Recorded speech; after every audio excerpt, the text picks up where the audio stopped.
So I've learned something recently. I've learned to hold the bowl.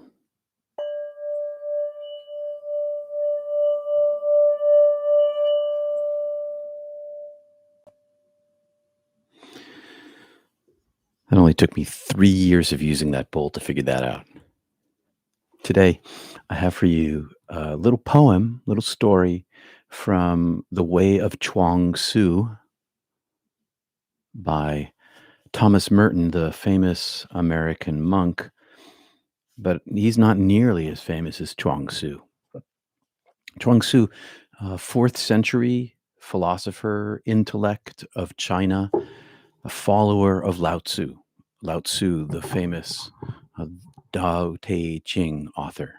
And so this is The Way of Chuang Tzu, translated by Thomas Burton, his little poem that I'll talk about afterwards for a brief time. And this is called The Need to Win. The need to win. When an archer is shooting for nothing, he has all his skill. If he shoots for a brass buckle, he is already nervous. If he shoots for a prize of gold, he goes blind. Or he sees two targets. He's out of his mind. His skill has not changed, but the prize divides him. He cares. He thinks more of winning than of shooting, and the need to win drains him of his power. Do you ever have that experience? I've had that experience. By grasping onto the changing, by clinging to samsara, one loses one's sense of the Tao.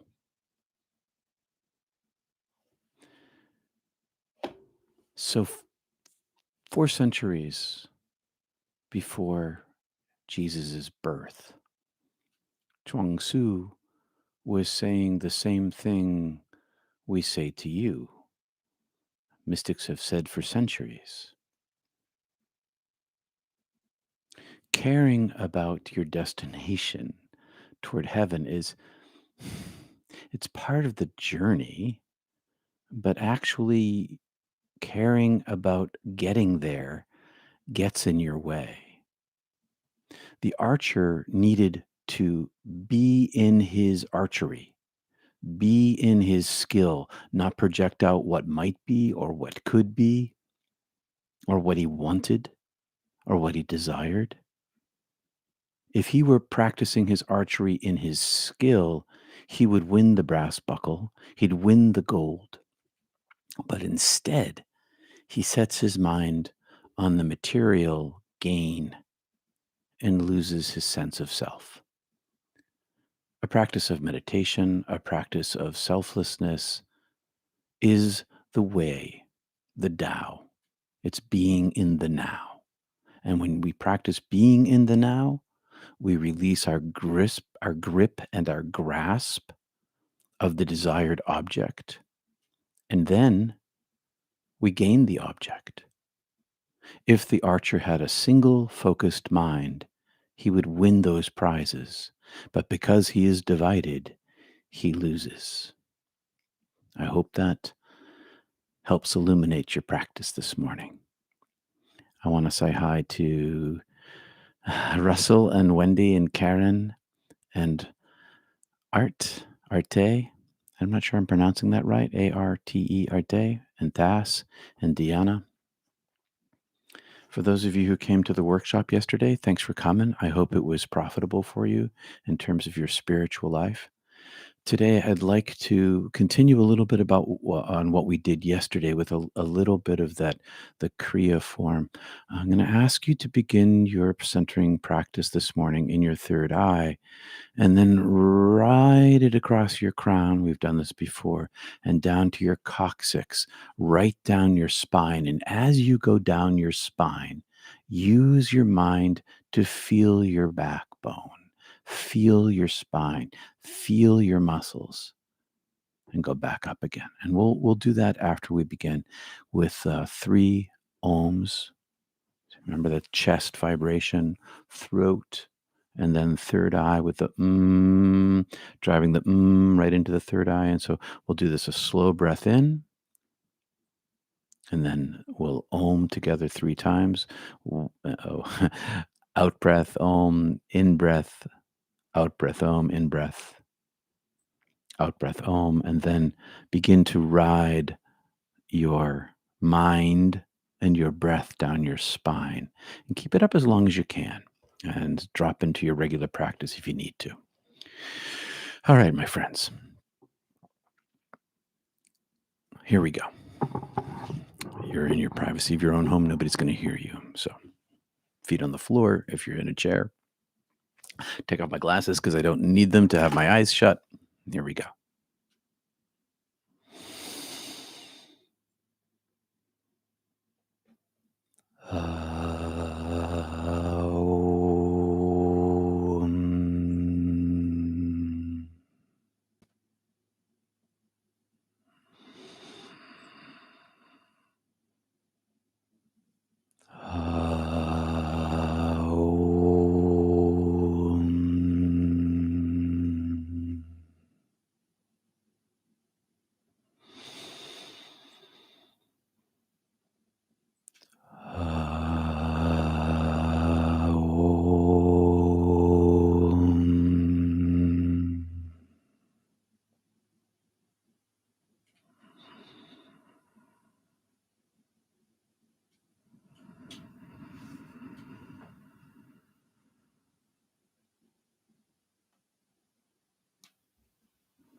very difficult to talk after meditation.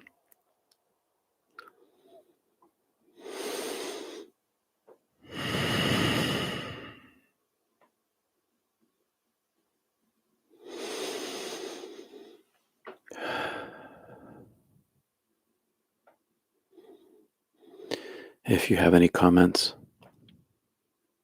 from yesterday's workshop, I'd love to hear them.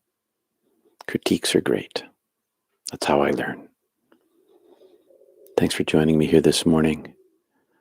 I hope the peace lasts inside you. Good evening in India. Adashar. Good evening. Sheila, group energy, where two or more are gathered, I am there. We power each other with this Tao that we share between ourselves. And by not grasping it, we gain it. And by giving it away, we keep it. It's this crazy opposite, crazy polarity, crazy dichotomy. You're welcome, Thas. Good to see you, South Africa, this morning. Kristen. So a question about whether you feel the difference between Kriya and centering. I feel a difference, but I can't quite describe it. Yeah, I do. Centering is much more peaceful. It's more, maybe just that word, peaceful. Kriya is more powerful, more expansive. Centering is a quiet peeling away. Kriya is a forceful enlarging. And Kriya feels, well, I feel the energy. I feel the strength of the energy more in Kriya. I feel the peace much more in centering. I like the balance of the two. And in my personal practice, I practice my centering prayer after my Kriya practice. That's just because by the time I finish my Kriya practice, I'm already quiet minded. And because I'm already quiet minded, I meditate better and more clearly with the contemplative practice. So I usually tag that in at the end, just to let you know. Hello, Paul. Good morning. Karen Elise, when you hit your bowl, I felt it in my chest. Cool. Wow. Right through the microphone, through the ethers, through the internet, and right directly into your heart. Beautiful. Wendy, I always do too, says Wendy. 3 hits almost hurts. Well, that's why I've reduced it to 1, because you asked so. You asked me to, and I did. Kristen, wow, that makes sense. Good. I'm just talking from through my experience. It's not, I didn't read up on that. That's just how it feels to me. And I'm glad that it makes sense to you. Kristen, any other comments or questions, my friends? Ad Arasha, Peter, do gemstones help in spirituality? Maybe. I don't use them. I try not to have very many supports, many external structures. Lots of people use crystals. I own crystals. I have them somewhere in the attic, I guess. I don't use them myself. Maybe they magnify for people. I don't know. It's outside my realm. I've not focused on them. I'm sorry that I can't give you a clear answer. I just don't know. But I can say that you don't need them. You don't need them because you have everything you need inside yourself, already present for you. But if they help you, use them. I mean, some people use incense. I use it to make my studio smell nice, but not to help my meditation. I try not to rely on anything that I can't carry with me inside me, which means that I can meditate anywhere I go, anywhere I am. 5 minutes here, 2 minutes there, half an hour sometimes, in other places. I hope that helps. Adarsha, and I hopefully am pronouncing your name correctly. Well, it's 32 minutes and 12, 13 seconds. We're a little bit over. Thanks for being here this morning. I try to keep it to a half an hour. Thanks for liking the video and subscribing and for your financial support. I appreciate that very much. Folks who give through PayPal or Venmo or Super Chat, thank you. You're welcome. Darsha. I hope that's right. I'm not very good at pronunciation unless I hear it a whole bunch of times. Peace to you, my friend in India, and all my friends around the world. Thanks for being here this morning. I'll see you again. We'll be back on Wednesday here on YouTube and tomorrow on Zoom. And the link is at my website, peterpanagore.love. It's a live conversation, face to face meditation. I'll see you then and there. Peace and love, everybody. Namaste. Peace. See y'all.